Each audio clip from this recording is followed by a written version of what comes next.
I'm Dr. Grace Ambrose-Zaken. I'm here today to talk about the Toddler Cane, an invention that I've created that I hope will solve the problem that toddlers with visual impairments have in learning to navigate about their space. The Toddler Cane is the first prototype invented for toddlers with visual impairments to address the very real need of mobility with a visual impairment.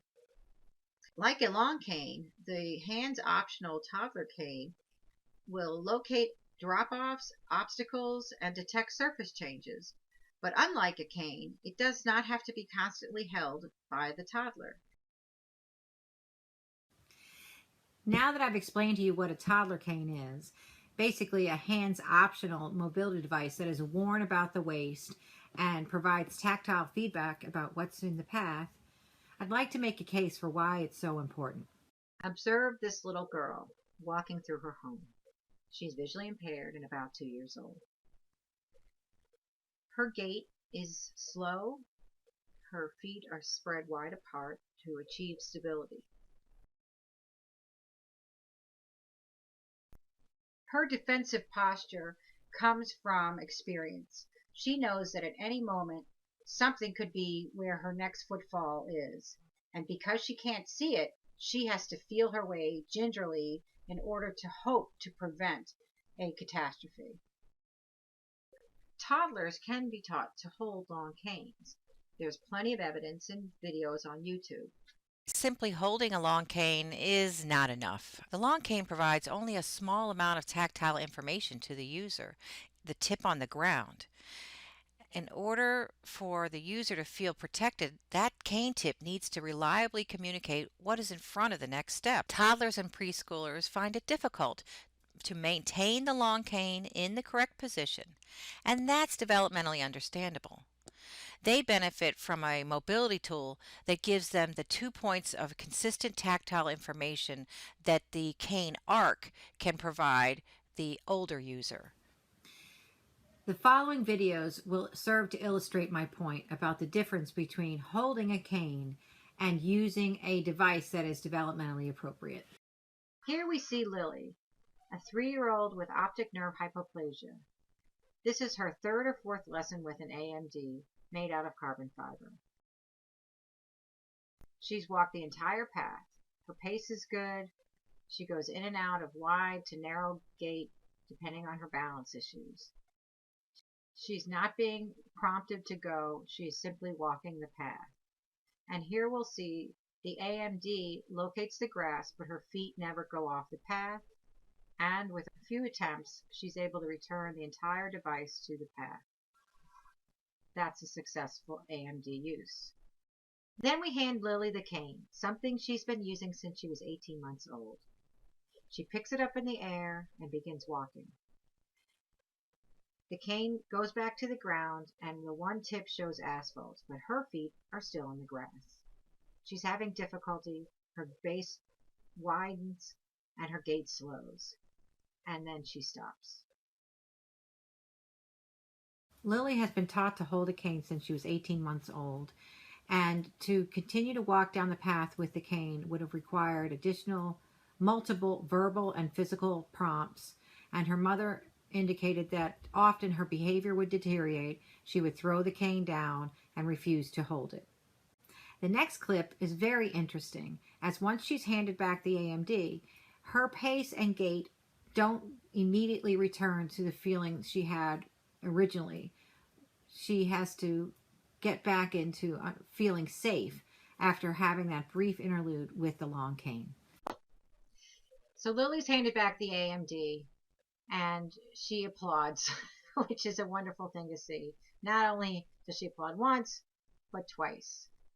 She's helped back into position, but then we see her pace is still halting, shuffling, and slow. And then she starts to get back to her safe feeling with the AMD. Keep on coming. This would be nice for the when we go down to Jersey, the boardwalk. Now, remember you said I have my young son, and if only I didn't have to hold Lily's hand when we went out. Yes. And now with Especially the when he's in a AMD, stroller. she can just mosey along and follow. You don't have to worry about saying, keep that cane going. or her staying at my pace too, because I'm a little bit faster than she is, and I do feel bad like I'm yanking her sometimes. Doing a good job, baby. So here's Logan. He's sighted. He's the brother of Lily. He's a year and 9 months old. We watch the action of the toddler cane as he wears it. He gets caught, but snaps back in front, able to easily go from flooring to carpeting without getting pushed out of his way. It stays in front of him. The toddler cane is hands optional because very young children are not quite ready to learn how to maintain a grasp, and they benefit from the device always moving in front of them. The device simply slides up and down. It's elastic around the band, and so with a little effort, you can just pull it down like a pull-up. And the child simply snaps out of it.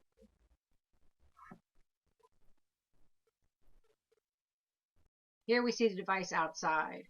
It's made of carbon fiber, and the 2 rollerball tips allow it to glide fairly easily over all surfaces, and its design keeps the device moving in front of the child at all times. So now they're walking side by side, Lily with her AMD and Logan with his toddler cane.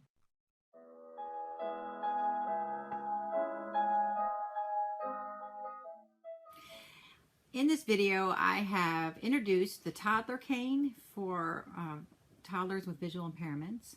I've also defined what a developmentally appropriate mobility tool is.